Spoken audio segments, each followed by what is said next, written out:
we always had a 9-on-1 mentality as a pitching staff. Hello and welcome. Thank you for joining us another Thursday evening. Happy to be here with Coach David Serrano. Going to introduce him in a second. But parents, I have listened to all of your messages and read all of your direct messages. I hear exactly what it is that you're looking for. So we're going to do something very different than we haven't done over the last 3 or 4 months. First, my guest, David Serrano. As a dad, probably circa 2007, when my boys were in high school, started to watch a lot of college baseball.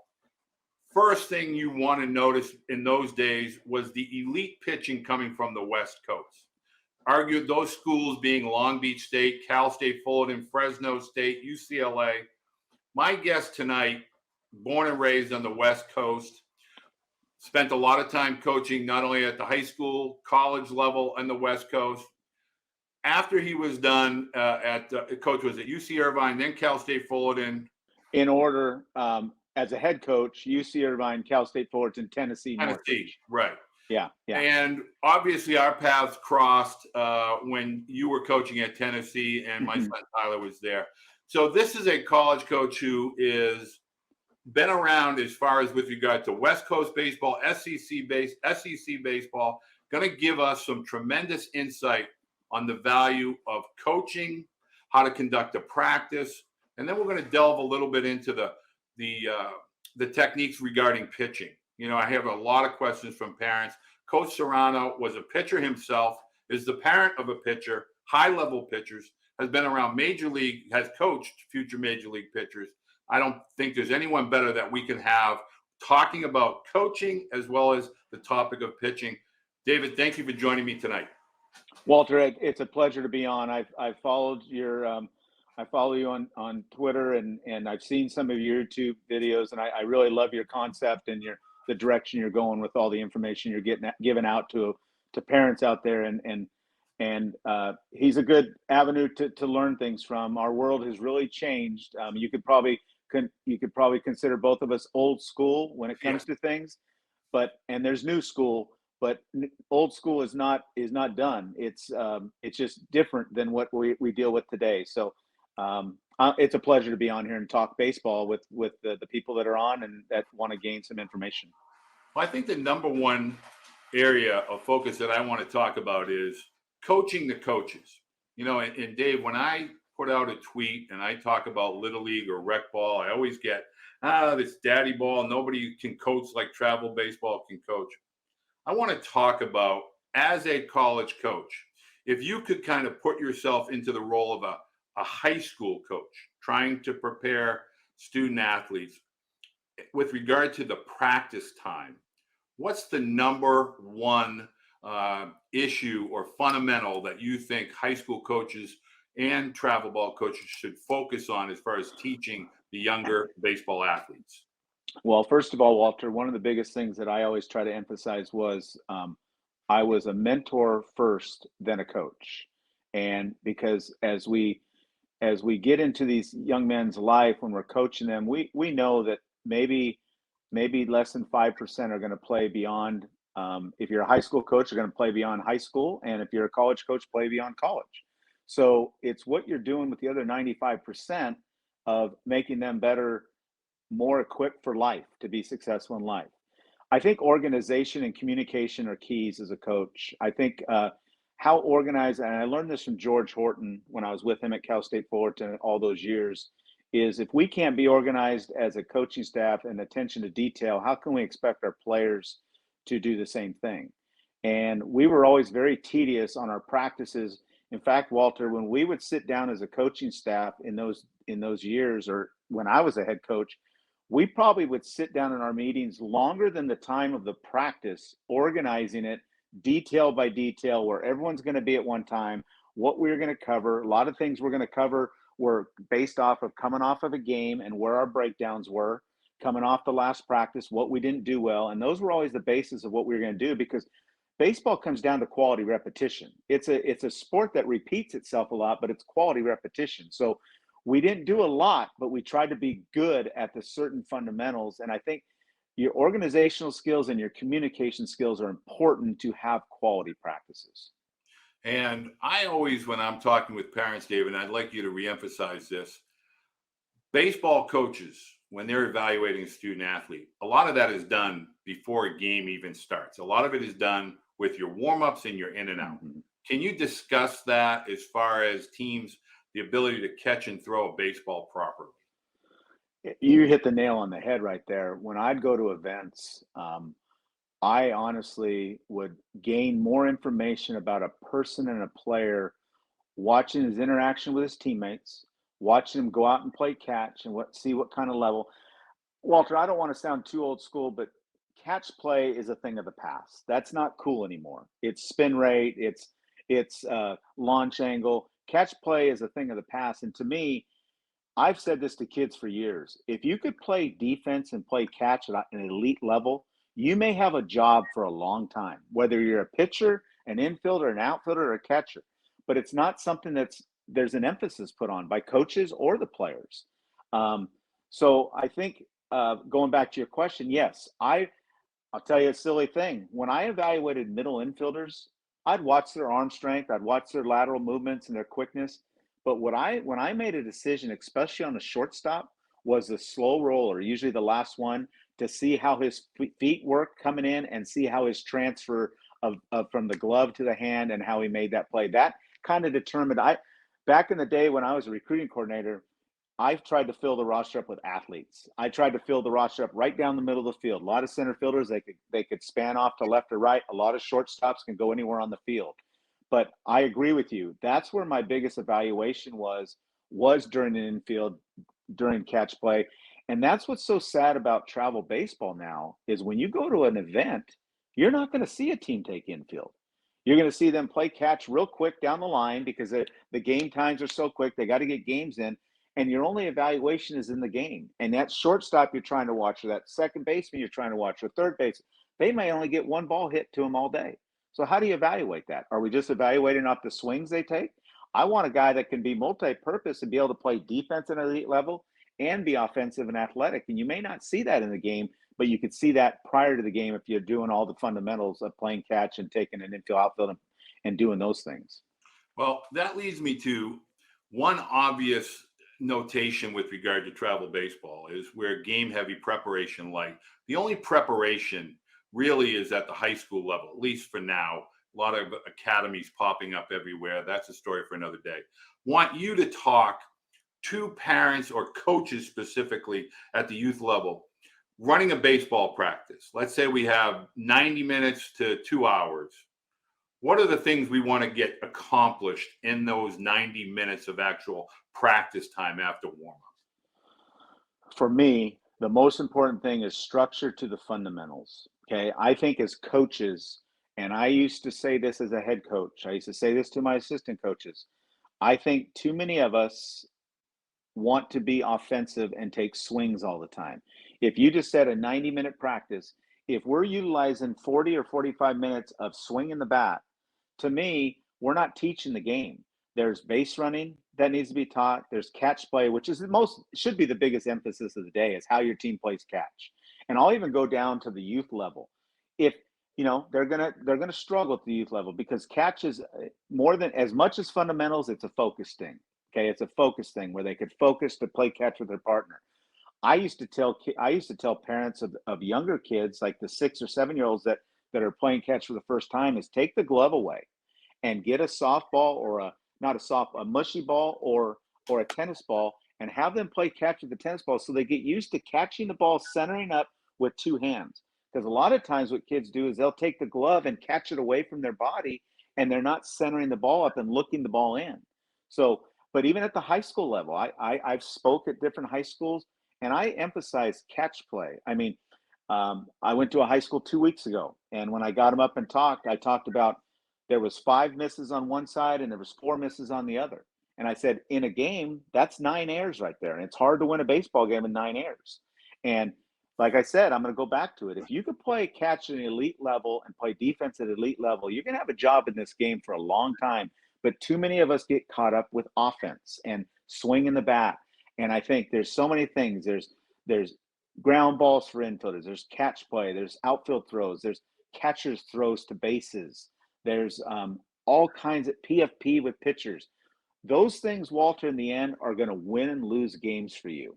Okay. I know you got to score runs to win games, but if you can't play catch, you're not going to have much chance. I talk about going to a little league game. Okay. If you go to a little league game, I'll even say a high school game. It's not the team that wins, it's the team that allowed the other team to win because of mistakes they made on the field. Right. Now, in a conventional, I always try to get parents to understand when they say to me it's boring, when we go to a practice, my son's bored.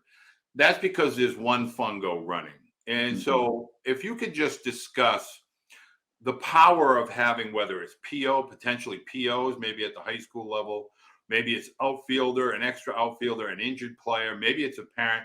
If you can have multiple fungos going, and if you could talk about that dynamic as within a practice of keeping everybody moving, maybe the catchers are throwing to the first baseman, third baseman, or maybe fielding it, and second and short are doing transfers, double plays, things like that. Maybe give some insight to youth coaches on a few drills they can do to keep everybody active.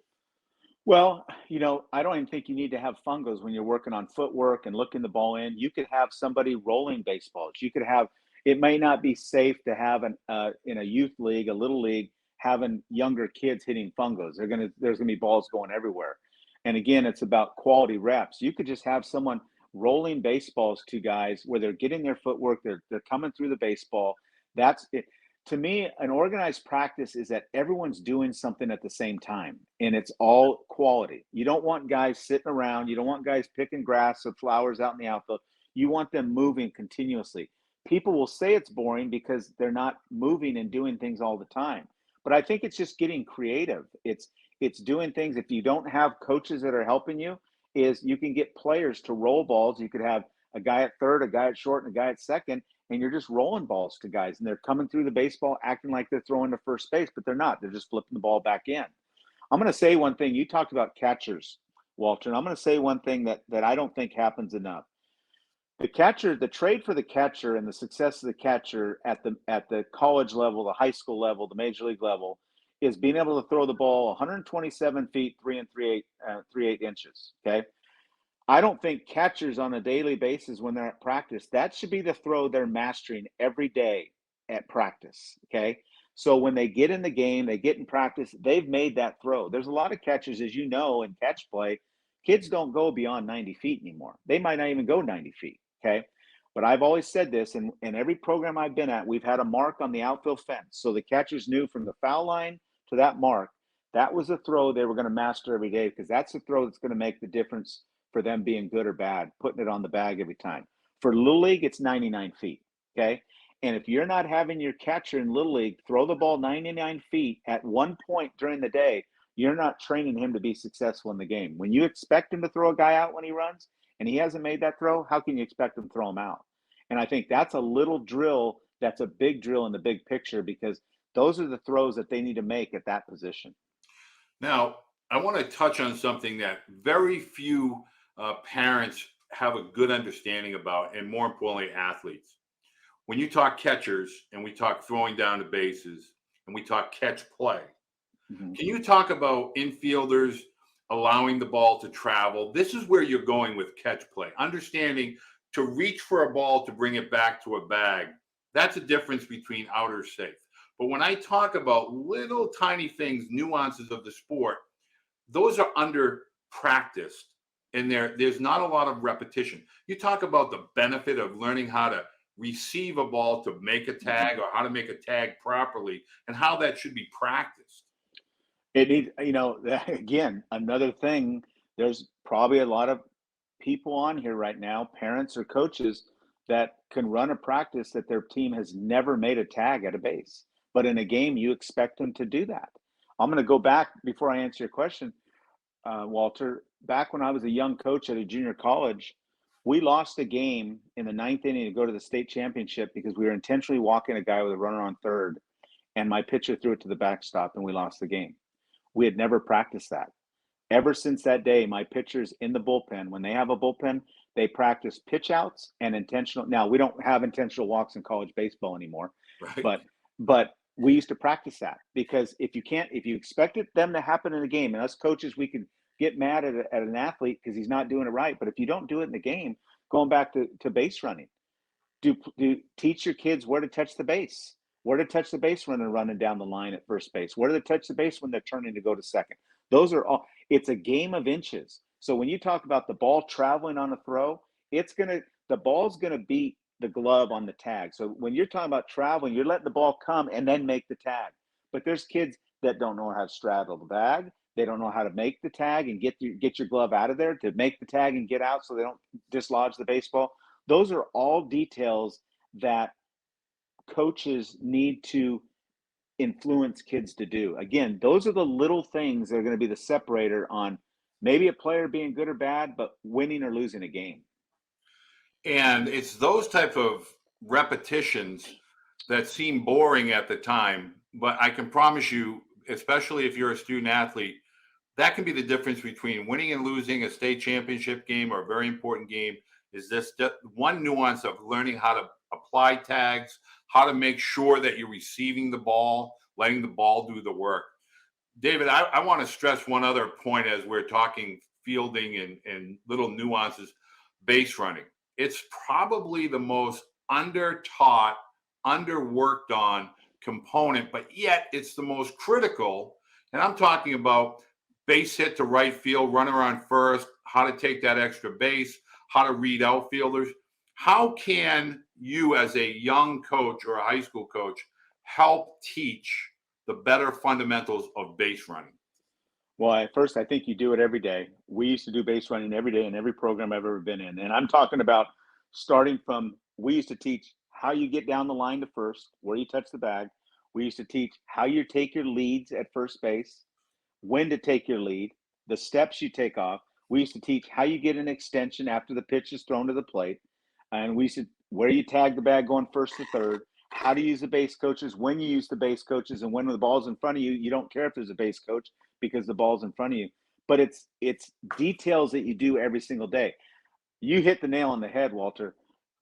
Over my last 5 years of coaching, when we got kids out of high school, the worst part of their game was knowing how to run the bases, when to run in certain situations, when they were going to pick up the base coach and when they didn't need the base coach. But I think it's something that it's because it's not being taught enough. It's just assumed. I think a good drill to do is, we used to emphasize it during BP because you're getting live balls reads off the bat. And so if a ball's hitting the air, what you're doing, and all that. And I think live reads is the best way to do it if you're doing it game like. And I think that's one thing that I'm going to emphasize to any coach on here is everything you do in your practice, it's not practice. You're doing it just like you'd want your player to do it in the game. You don't just look at it as a drill. Everything is a game like action that you're doing in practice, so it carries over. Well, and this is not to throw any kind of wet blanket, and I'm not trying to be a downer when it comes to travel baseball. What I'm trying to get, and I know, Coach, you've emphasized to me with regard to the fundamentals component of youth baseball. When you're trying to play 6 games in a weekend and you're really not doing a lot of practices, you're not getting those repetitions. And so without repetitions, especially at the younger ages, you can't develop instincts. Can you just touch on that a little bit as far as what repetitions are meant to really do? Yes, it's to develop skill, but it's really a foundation piece for instincts. It is. And I'm going to go back. I'm going to outdate myself a little bit, Walter. And I'm going to say I played Little League my whole life. Obviously, I'm a lot older. There was no travel ball back then. And I probably wouldn't even have been good enough to make a travel ball team. Maybe if I paid money, I would have been. But I can remember the youth coaches that I had: Dick Curry, Bob Durazo, Bob Storr, and Dan Mosiello, whose son is now the head coach at Ohio State. Those guys are the reason why I played baseball, and they're the reason why I became a coach. Because at that time, this was when I was 6 years old, I believe, when I started, they emphasized fundamentals and they emphasized keeping it fun. And it kept me in the game. It kept me wanting to continue to pursue the game. And I think that I'm drawing a blank on what you said about the question. I think you talked about the fundamental. Was that the fundamentals you're talking about? In other words, repetition is really the Oh, basic foundation to yeah. instincts. And without Yes, repetitions, you can't develop instincts. you're right. And I think quality repetition in everything. Again, you don't have to get broad in your practices. Take two or three things that you want your team to be good. Okay. Be the best catch playing team on the field. Be the best team that can handle the ball and throw it across the diamond. Okay. Be the best team to put the ball in play with two strikes. Because when we really break the game down, we make the game too difficult, Walter.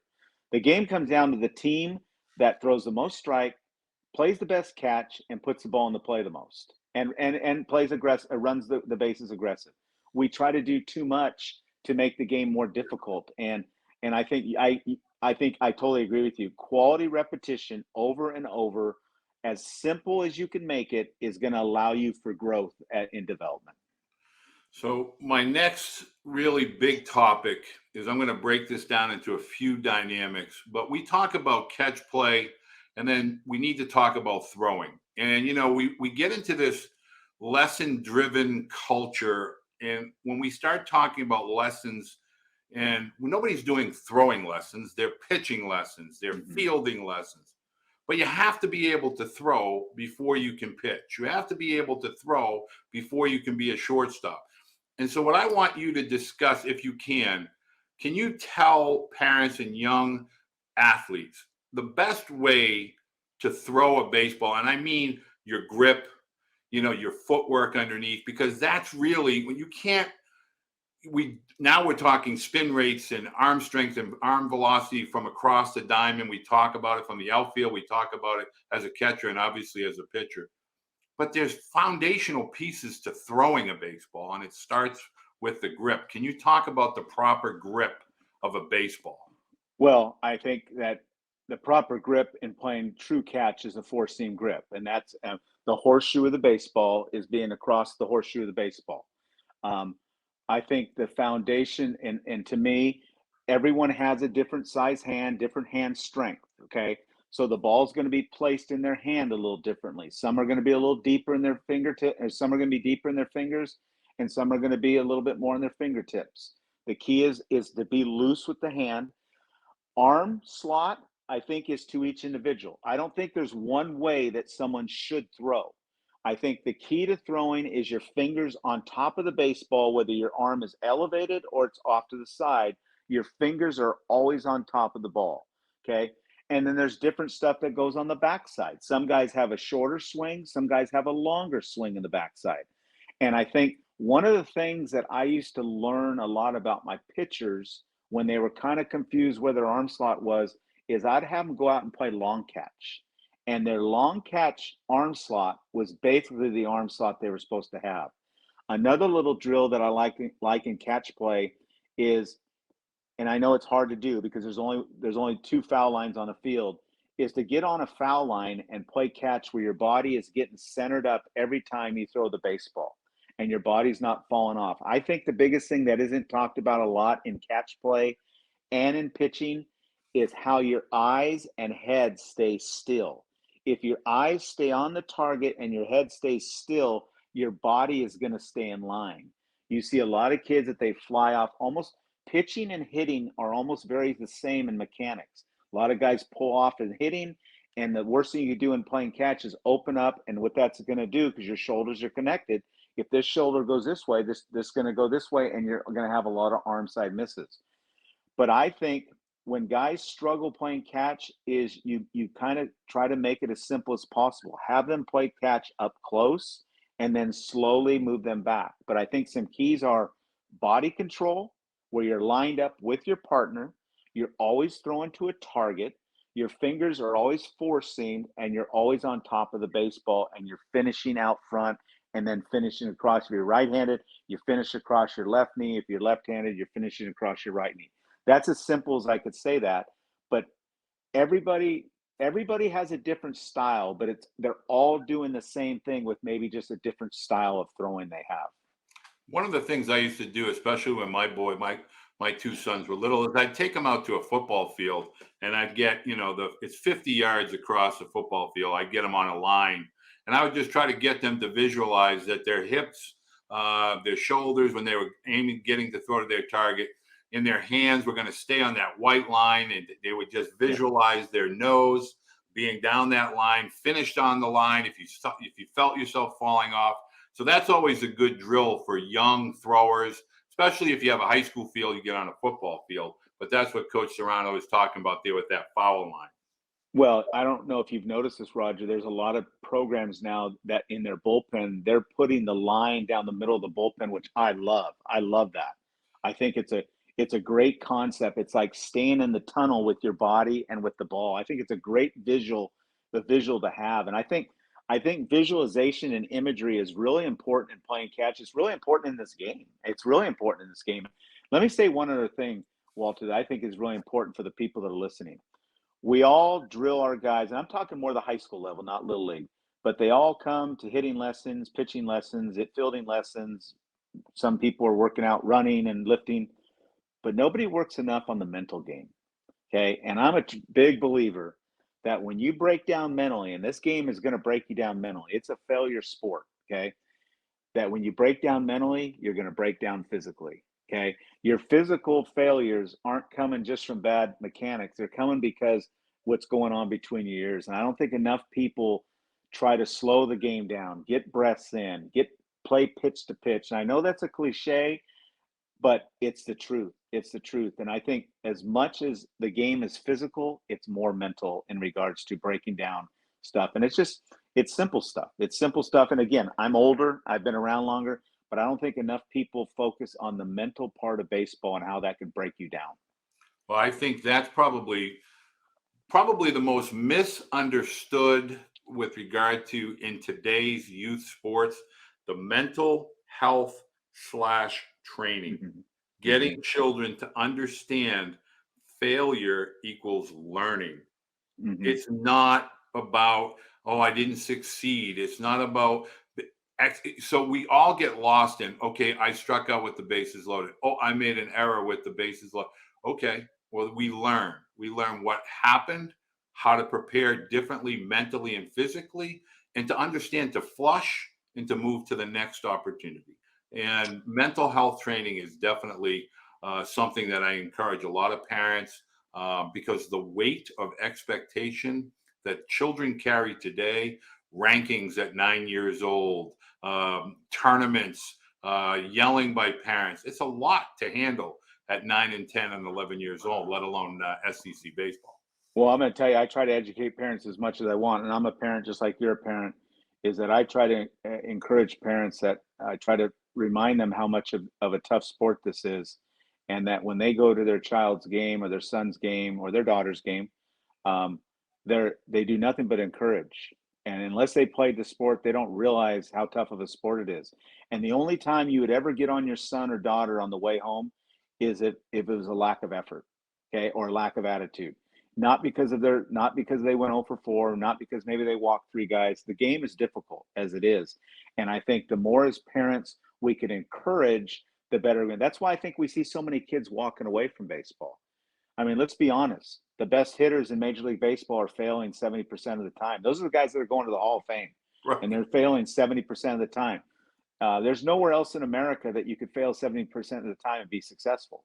So that's the biggest.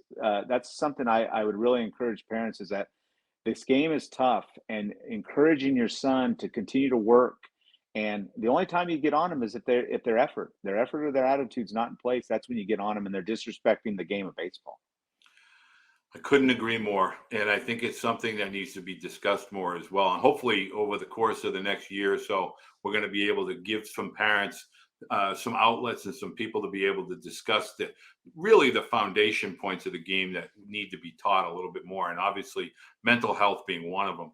I want to talk a little bit about your forte, pitching, because I get a lot of parents that will come to me, based on having 2 sons that played. You have sons that were pitchers. I Mm-hmm. want to talk about the value of a fastball. We start talking about velocity and spin rates and curveballs and sliders. A well-located fastball. Can you just talk about teaching location before velocity? It's the hardest thing to get through to people anymore. It really is. And uh, it's not talked about enough. I mean, and I think part of it starts with, social media doesn't help.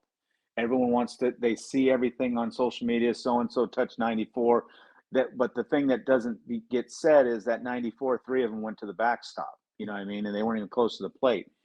But it's all about feel, it's all about body control, it's all about pitchability. I'll take a guy that pitchability over a guy. I've had plenty of guys that may be under the 90 mile an hour, 91 mile an hour, 92, but can pitch, can change speeds, can throw fastballs where they want. I think not enough kids nowadays, they all want to throw the trick pitches. Numero uno is always going to be your fastball. I don't care if you're throwing 80 miles an hour. I don't care if you're throwing 98 miles an hour. You've got to set everything up with your fastball. Let me go backwards a little bit. I want everyone to hear this, that the best pitch in baseball is strike one. That's the best pitch in baseball. And you've got to, hopefully you could do it with three pitches. I've always said, Walter, you give me a guy with three pitches that he could throw at any count at any time. I'll show you a guy that could beat anybody at any time. But I don't think the emphasis is on command of the fastball. I watch so many videos, again, on social media of guys doing pull downs and their release points up. The ball would be 10 feet over the catcher's head. I see guys hitting their personal record, but the ball's not even close to the strike zone. That isn't winning baseball. And I'll take it a little bit farther. And I think this is important for everyone to hear. The best pitchers in the country can do these things. They could compete, they can throw strikes, they could stop a running game, and they could field their position. You give me one of those guys, and I'll show you a guy that can win against any team. But we get so caught up in velo, we get so caught up in having the nastiest breaking ball in the world. I'll be honest with you, my son didn't throw a breaking ball until he was 16 years old. It was fastball change only. For many years, and I did give in, for many years at every college I coached at, my pitchers were only allowed to throw fastball change until we got back in January. Now, they were playing catch with their breaking balls, but they were going to learn to pitch with their fastball and changing speeds with their changeup. Because I think pitchers too much, they want to throw hard and they want to use their breaking balls to get people out. And you can get guys out on fastballs early in the count if you're able to locate it. And I don't think enough guys put an emphasis on how important that is to locate your fastball, whether you're throwing 88 or you're throwing 98. Now, I know velo allows you more mistakes, but you could still be a good pitcher if you're not up in the mid 90s to upper 90s. You could still get a lot of guys out if you know how to locate. Well, you and I are almost identical here because neither of my boys, specifically Tyler, Tyler threw a fastball and a changeup probably until he was a freshman in high school. And I used to tell him, if you can throw strikes with your fastball and your changeup, you're going to win a lot of ball games. And so I want to talk a little bit about the changeup. It's probably the least taught, most misunderstood pitch in baseball at the youth levels. You can play catch with your changeup. You can long toss your changeup. I used to have Tyler play long toss with his changeup more than he ever did with his fastball. And I want, if you could, explain the reasoning behind deceleration. In other words, being able to throw a changeup in a plus count, 2-1, 2-0, 3-1, and throw it for a strike. That's probably the most devastating pitch that a pitcher can have in their arsenal. But yet we do not teach changeup. Can you Totally agree? And I've taught it my whole career, and I love the changeup. And that's probably because when I was a pitcher, I wasn't a stuff guy. I had to trick guys. But I think even if you're a stuff guy, it's the most devastating pitch. You could talk to offensive guys, and the changeup is the pitch they hate more than anything. More because they could see spin on a breaking ball and maybe a slider, but they can't see the difference in a changeup if it's thrown the right way.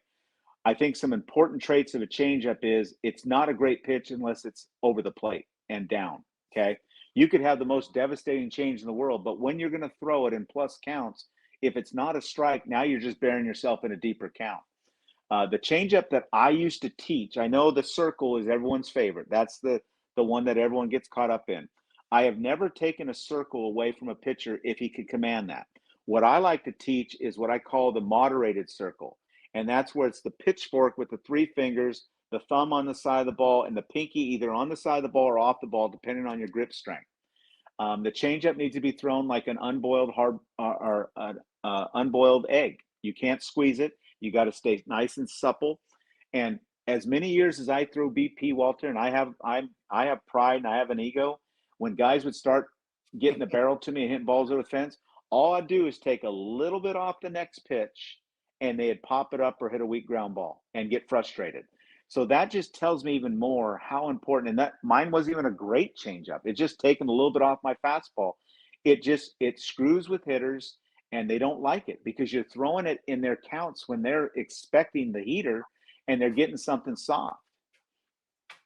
I want to be able to talk a little changeup, because one of the things I used to always do as a hitter was I would be so frustrated with changeup that I would go to guys, and I was a catcher, and I would say, I got to know how you're throwing that pitch. And one of the things that they told me was, these two fingers are the accelerator fingers, meaning when I hold that four seam, I'm going to get acceleration with these two fingers, your middle finger and your index finger. When I'm going to throw my changeup, as Coach Serrano just said, when I put that pitchfork up and I have these three fingers, I really want to hold that ball with my ring finger a little bit. And how I taught Tyler how to throw this pitch was just like this. Yeah, and so that's Tyler exactly, learned that finger, your ring finger, that ball was coming off of that finger and being guided by the middle and the pinky. And he would just get it for feel, but it was really these three fingers and with the pinky and the thumb over here. Yeah. And Dave, when I tell you, he would play catch with the changeup from the age of 8. And I have parents that push back and coaches that do teaching lessons. Oh, you don't have enough arm speed. You can't teach a changeup. I'll never forget, as long as I live, when Tyler was in high school, he could dot a fly's rear end with his fastball and his changeup, but he didn't throw hard. He threw 89, 92.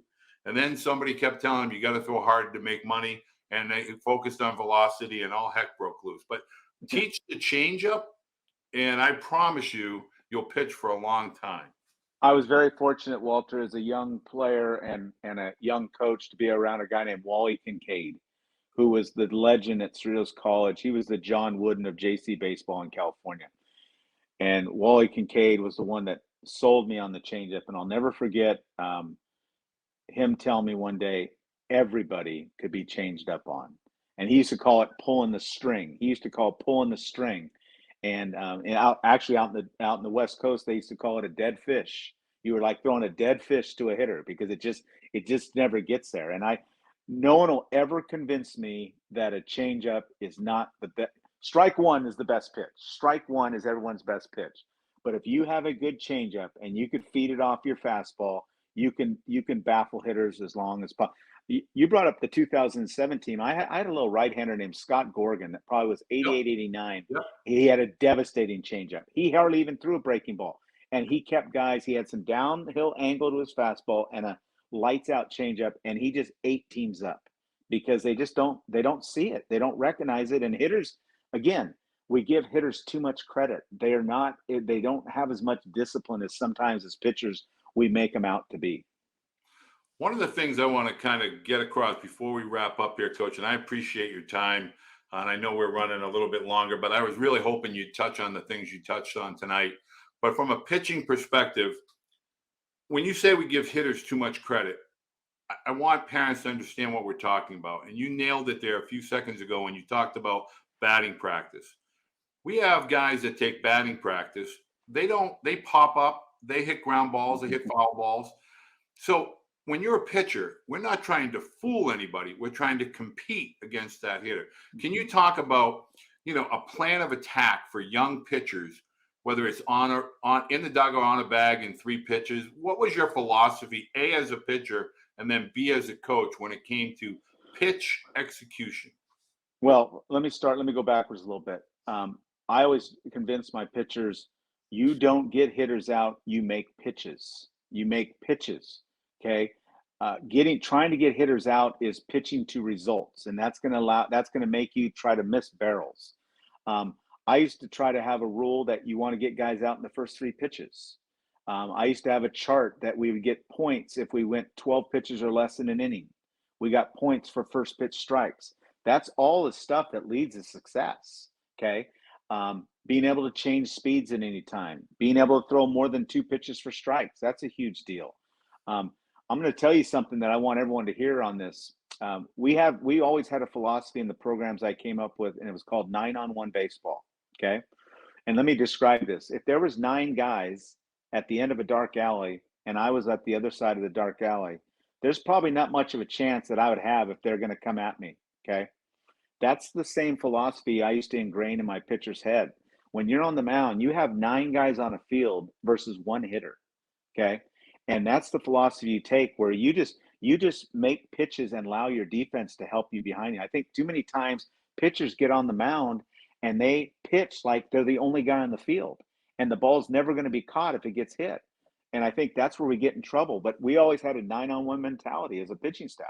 And again, the analogy I used to make is 9 guys versus one in a fight. I don't care how tough people might think I am. I'm not going to win in that fight, okay?